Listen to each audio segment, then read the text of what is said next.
Welcome to the Dr. Paul Show. I have the pleasure of introducing Jessica. Been a patient of mine for a couple of years now, or 2 or 3 years. And so, anyways, Jessica, if you can share with us your story, what led you to see me, and if you can go back in time and when things first started with you. Mm-hmm. It's a long story. We have time. Let's do it. In 1992, it became evident that I was not doing well. My husband had left with my girlfriend. Oh my God. And subsequently decided to divorce me. And at that time I had he walked out when the baby was a couple months old. And then I had, a couple months old and a 1.5-year-old and a 3-year-old at the time. So you had 3 kids. I had 3 kids under 5. Wow. And he was off. And he used to send some money every month, but it wasn't a child support order. But when the order came through, he miraculously lost his job and stopped the money. And I see that happen so often. I was just shocked that the court couldn't do any more about it. Shocked. And then I've worked in court, and I'm still shocked at the way they treat families. But that's another story. Well, because you, I know, well, she's a therapist, but one of your specialties is working with families and child and custody and stuff, right? Yeah. Right. Yeah, that is. Yeah. So I was not doing well. I had a therapist at the time, and he was really great because he said to me, I told him I just didn't want to, what I really wanted to do was just cut my head off because my body was doing okay, but I really couldn't live in my brain. He said, but you would never do that because you are dedicated to your children. Right. Well, he was right. So, but he didn't prescribe anything. So I struggled through all of that. I was teaching school, then I came home to kids, then I went back to school, 4th grade, then I come home to kids. And I thought to myself, I can't do this anymore. Went to school and got my things for my credentials for being a therapist. I also went to my own doctor and told her the story up till then. And then I knew the magic words, so I told her, I just don't feel like living anymore. Because I knew that would get me somewhere. Yeah. It was partially true. Mm-hmm. And the feelings that I had then, I've had all my life. They were just more intense. I come from a very conservative family where my parents thought taking any medication for mental health was horrific. Don't need it, bunch of BS, and negative. So imagine how they felt when I became a therapist. Right. So I went undiagnosed and unmedicated for all that time. And by then I was 32. So she was a general practitioner, prescribed, I'll think about it in a minute, I have it on the tip of my tongue. And I went with that for a while, and it was okay. What year was that? It was in 92. So all we had at that point was, we had Prozac, Zoloft, or Paxil. Lexapro. Well, that was before Lexapro. Okay, so I must have been on Pax. Maybe Paxil, yeah. Yeah. Anyway. Yeah, It was SSRI. It was SSRI. Yeah, and then then I went to Lexapro. Okay. And then Wellbutrin. And up and down with the levels of medication. And I would feel better at the beginning, which was very encouraging. But nothing was addressing the attention deficit. And when you're studying and writing and you have that as part of your practice, you need to have attention to what you're doing. Right. So my job became more and more difficult in part of it. Better and better working with people. Now with the Lexapro, I started to sweat uncontrollably. So they took me off Lexapro and they put me on Wellbutrin. And I've always had a complaint of not that sounded like symptoms of depression, and I would give them the symptoms, but they never really took it seriously, so it was just mild depressive disorder. And I just had been unhappy for a long time. And so I had heard of you. As a matter of fact, I would refer people to you.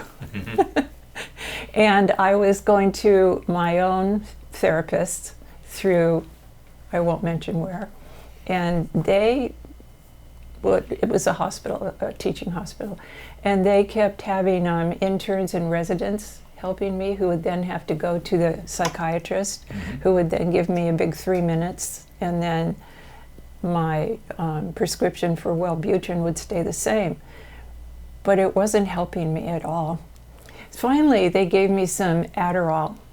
Not enough. I wanted Vyvanse, wouldn't do it. And I just got really tired of it. So I called you.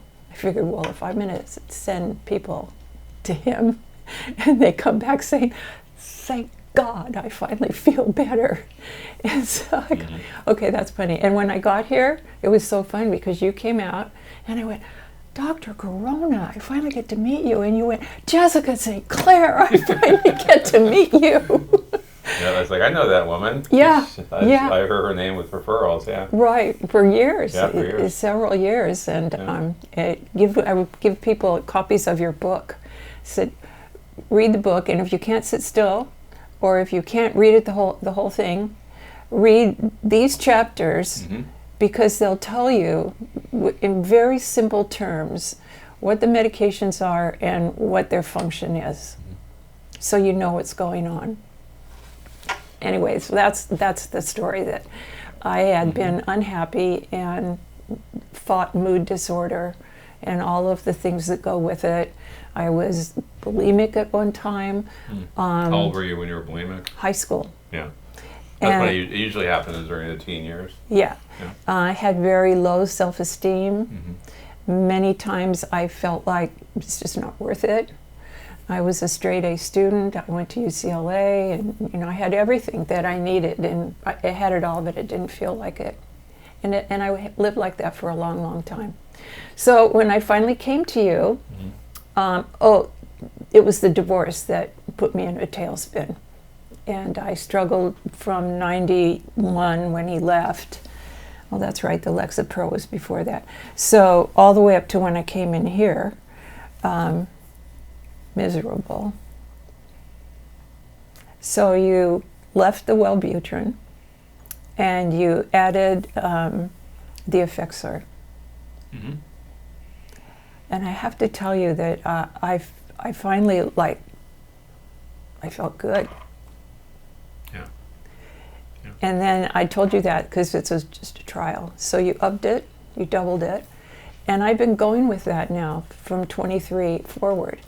You also had adjusted the Adderall, which helped me. It was like I got a new life. It was like I was a different person. Well, you told me, I think, that the other doctor didn't want you to put you on Adderall because of your age. Yeah. So, I went through that whole thing where I had to, that's when I changed doctors at that other teaching institution. Yeah. Because he said, well, you weren't diagnosed as a child with attention deficit. And I'm thinking, it was 70 years ago. Yeah, exactly. They didn't even know it about that back then. Yeah. And then there's a lot of doctors who have this notion like, well, if you don't have it in second or third grade, then you don't have it. And that's just not true. Also with adults, and again, what happens with ADD, a lot of people such as yourself, highly intelligent, and can get by for a while in school until it really starts to affect you. But I call what you went through, I call it age discrimination. So if someone says, oh, well, you're over 65, so we're not going to give it to you, and she's still working, and I've heard all those kind of stupid excuses. And they people, so I call it age discrimination, that you're not going to treat someone because they're over 65, or that you're not going to treat them because they're less than 18. Some people say, oh, you can't treat kids until they're adults. Like, same thing. It's like, this discrimination. And, but I recognized it with you pretty quickly. And I think a lot of doctors fumble around with SSRIs. And not that all of them are, some people have good results with them. But then the other mistake is, well, we'll switch you to Wellbutrin, and Wellbutrin's great, and you're on it, and I prescribe a ton of it, but it's not, not really for by itself. It's No. it's not a by itself medication. It's an add-on medication, and so when you came in, I kept the Wellbutrin because it was helping, but it wasn't helping the anxiety. And that's where the effexor comes in, and I'll explain later on the whiteboard the chemistry of all this. But that combination I call the dynamic duo, because I combined those two because the effexor really helps with the anxiety. Oh, the effexor was wonderful. Yeah. So then I ended up in the hospital with pulmonary embolisms. When was this? July of 22. This year? 2022. Oh, okay. I was going to say, wait a minute. And that's because of the blood disorder. It makes my blood thick. Oh. That JAK2 mutation. And so my world fell apart from that day forward. Wow. Because that could have taken you. yes, there were multiple, they told me afterwards. Wow. So I was on a blood thinner, and I'm on a cancer medication that I have to live on for the rest of my life. For what? Well, a JAK2 mutation Oh. addresses bone marrow, and it's blood production, which means that it produces blood that's too thick. So you have to constantly be treating that because you can't have too thick, your blood can't be too thick. Plus, you're on a blood thinner. What I have found out since that whole thing started is every little thing you do has consequences, and you'll feel them all the time and down the line. So because they hadn't diagnosed it for a long time, even though I kept going in with all the symptoms, and I would spend the whole weekend sleeping, and then would get up and go to work, come home and go to bed, sleep the entire weekend, and this went on for quite a while. Yeah. So I lost all of my muscle stability. Wow. So then I started falling. So then I broke my leg. Mm. So then I'm back in the hospital. All these medications now. I finally rehabbed with the leg, and I fell again. But that wasn't my fault. The stair and the floor seemed like they were the same color, and I missed the stair. And so then my kids freaked out and decided that put me in independent living. And I couldn't function anymore. That's when I came back to you. I could see, at first I just thought, well, you broke your leg and you have to get over that. But I was back to, I don't want to go anywhere. I don't want to do anything. Mm-hmm. I don't want to see anybody. And I'm weak. I feel like I'm deteriorating. So I called you, and you changed my medication again. Mm-hmm. And over that time, I felt quite a bit better. I get up now, and I go do things. So it stabilized it, and we increased it. And I'm just so thankful, because I was sluggish and not moving fast enough. And I still see a psychiatrist at UCI. But that was the reason I went there was for memory loss. Mm. And it was so bad that I had to cut back seeing people in my practice. So we'd have a discussion, and even if I took notes, next time I saw them, I had no recollection whatsoever. Mm. And that wasn't like me. I used to not have to refresh my brain, and I could hold that and work at it. I used to, in class, I would listen, I would take notes, but I never studied, and I always got A's. So this was really simple. So when I started to lose that, I was terrified. Mm-hmm. So I went through a lot of brain studies and test taking and seeing different people. I knew more than some of them did, which was shocking. Mm-hmm. Yeah. They did testing, and they gave me the test that I used to administer. Yeah. And I told them that. I said, I know this test. Oh, it'll be okay. How long ago? Oh, about a year. It'll be okay. So they give me each part of it. And so that wasn't useful. But then when it got worse, and after the blood thing and all of this, I went back and I found somebody who was helping me because my balance was so bad that I really can't maneuver without that walker. And I didn't want to use one because it's very humbling. Mm-hmm. It's very indicative to someone that you're aging. Mm-hmm. I didn't want to use it, but I have to. If I don't use it, You don't want to fall. Not only that, I just can't get around. Getting around, but you don't want to break a hip. It's not a good situation. No. So one doctor said to me, put your pride aside and stop the nonsense and use the walker. So that brings us up to why am I in independent living? I fought that because I have a house. Mm-hmm. My kids didn't want me to live in it because they were afraid living alone I'd have problems. Mm-hmm. I hate it in independent living. I can't stand it. It just drains me of who I am. Is it because I know you're very with it, and is there your neighbors are probably not as much so? And bless them, some are my age, which is 73. Mm-hmm. Many are in their 80s, a lot in their 90s, mm-hmm. and they can barely walk, or they're walking like this, or they can't hear, mm-hmm. or on, and I don't identify with those people. Right. And so the first day we're there, we had my little grandson and my daughter had lunch with me because mm-hmm. my daughter moved me in there, and he leaned over to his mom and he said, I've never seen so many old people in any one place in my life. And I'm going, neither have I. Yeah, me too. Yeah. And then they took away my car. And that's when You can't drive? No? Well, I got it back, but for a month, they said, no, you can't drive. You have cataracts, you have bad this, you have bad that, you don't have balance, you can't drive. Yeah. So you saved my life because I could see that I was not okay. I couldn't get out of where I was living. I didn't have a car. All my friends, I hadn't seen them for a year and a half because of recovery, and a lot of that recovery was spent in Chicago with one daughter. Mm-hmm. I used to have so many phone calls a day that I couldn't get back to them, and now it's just wanting to sell me more medication, and mm-hmm.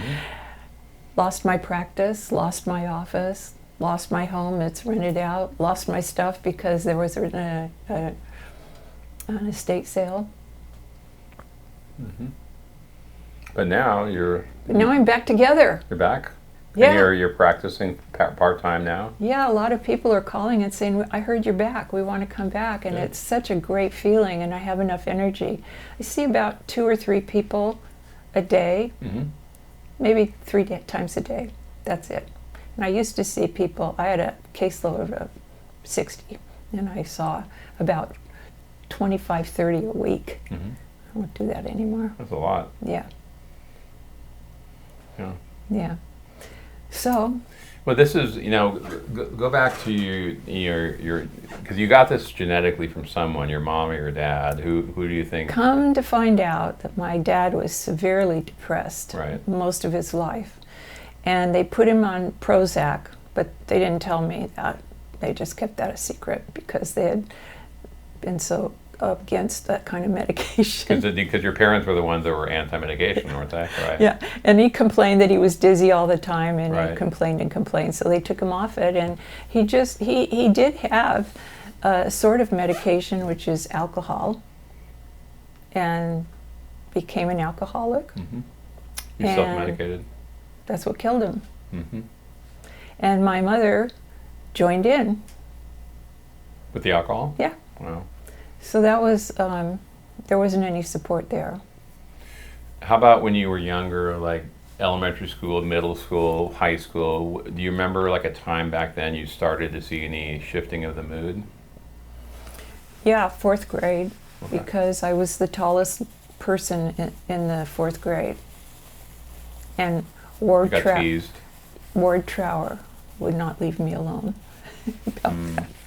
And then, sorry, my nose is running.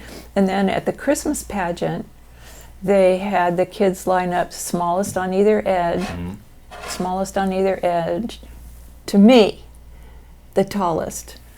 And that was when I started to be extremely self-aware and didn't have too many friends and pretty much stayed to myself. The combination of your dad, the genetics, and possibly your mom too, Yeah. And with the bulimia in high school, this is after puberty, so it's a combination of genetics. The hormonal change of puberty makes things kick in even more. Yeah. Which is like around middle school, into high school, and then trauma, and then you the trauma with your husband and your friend. I mean, that's horribly traumatic. Yeah. Any other traumatic things in your life that you've gone through? I mean, that's enough.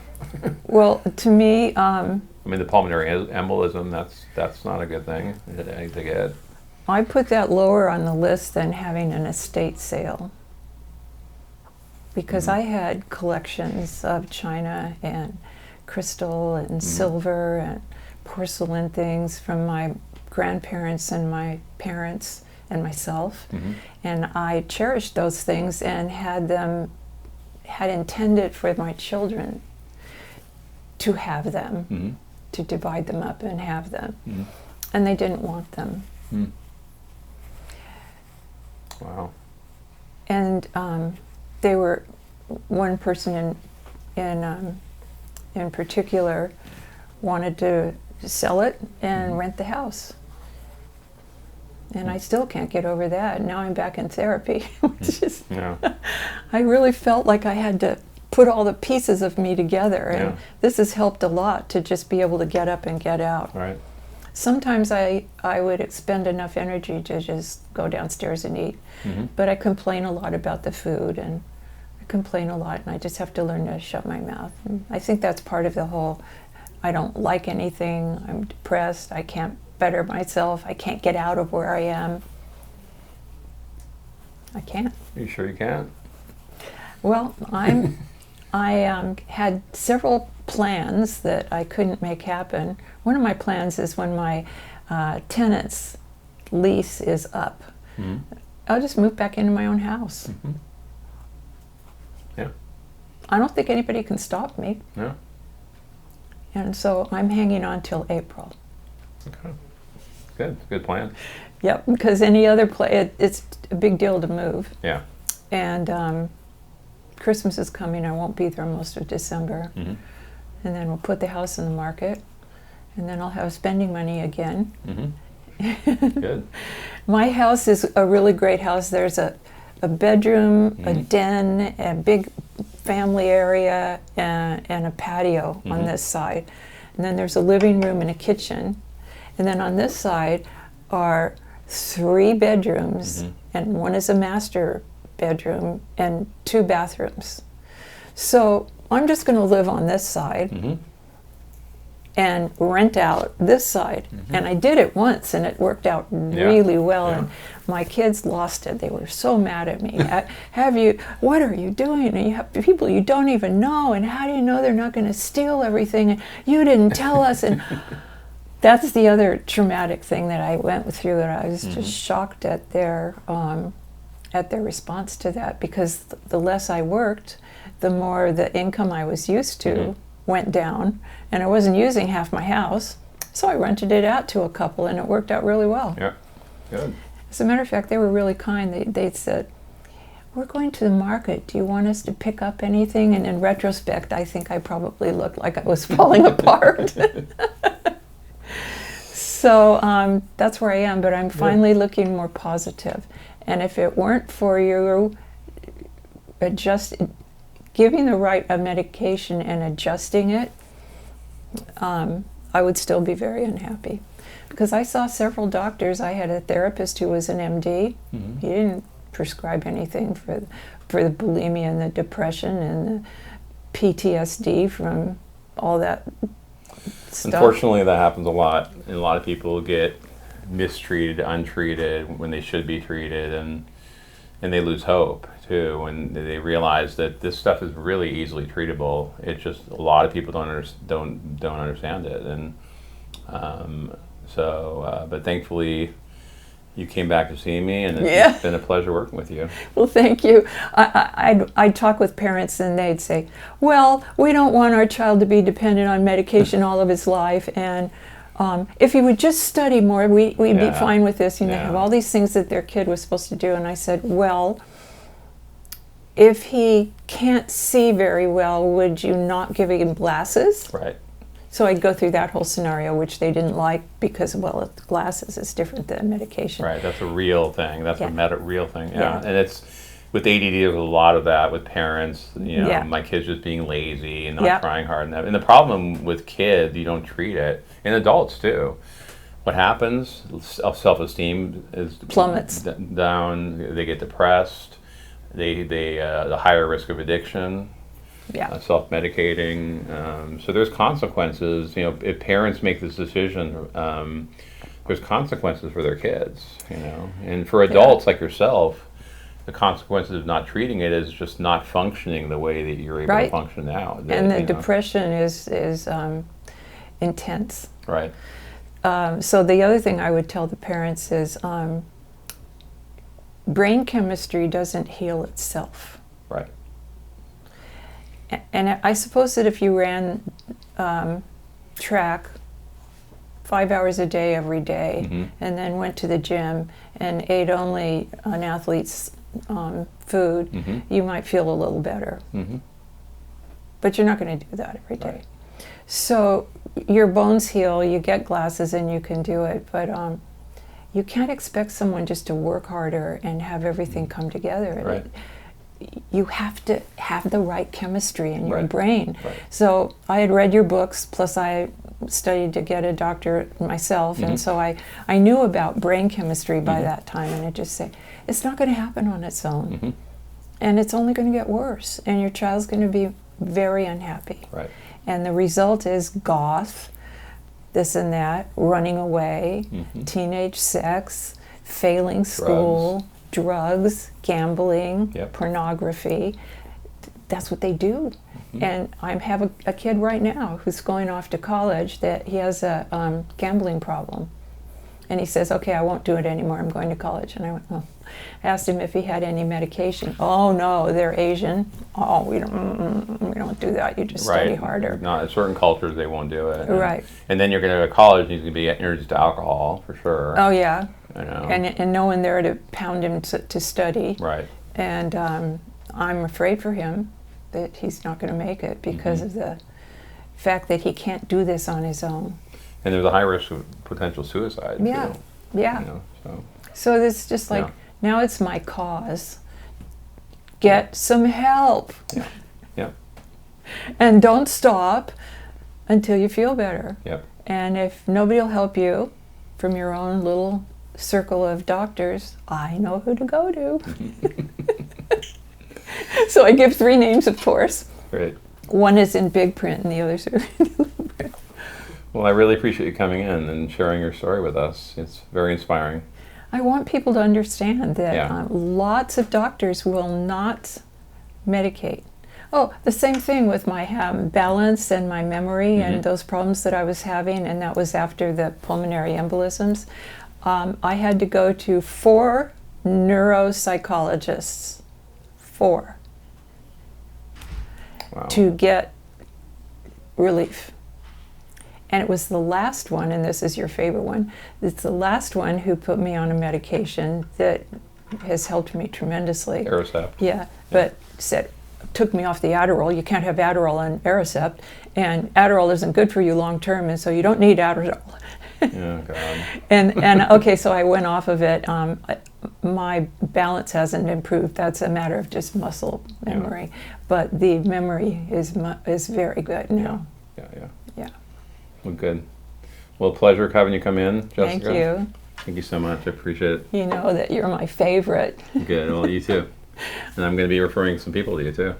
Oh, thank you. I would love that. Yes, I'm not doing court work anymore. Okay. I am Yeah. doing that group of people who are so upset in divorce and custody with their children, Oh, okay. Yeah. but not doing court work because that tension just got me. Yeah. So I Yeah. don't do that anymore. Okay. Well, So thanks. I retired. Okay. All right. So in the case of Jessica, like again, I saw her when I saw her. She had been on SSRIs in the past, and again, the problem with SSRIs with a lot of people, they're very incomplete, and they either can give side effects. The results can be incomplete. A lot of people feel apathetic, flat, and dull. Sexual side effects. There's a lot of problems sometimes. I mean, I have a lot of people on SSRIs. If they work and they're the right medication, they can be. What's better, and you probably know by now my answer, it's SNRI. So with her, Effexor was really a huge relief. And you got to remember back then, they had put her on Wellbutrin, which works on norepinephrine and dopamine and gets that moving. So now but the problem is she was on Wellbutrin by itself, which shouldn't be by itself usually, because it doesn't really touch serotonin and only affects norepinephrine a little bit. So the ideal combination often is the SNRI, like Effexor, plus Wellbutrin, and that combination for her has been just really life-changing. The Effexor really helps with the anxiety, physical symptom, pain, and the Wellbutrin focuses more on the depression, motivation, energy, focus. And speaking of focus, then she's also had a long histories of ADD. And again, some doctors were reluctant to give it to her, which I disagree with. And so ADD as a stimulant, everything starts moving better. It just gets everything connecting better. So, with her also, when I saw her, the doses were just way too low, and so I adjusted the doses. And now on this combination, of three, she's doing fantastic now, and it's really been life changing for her. And so, anyways, another great result.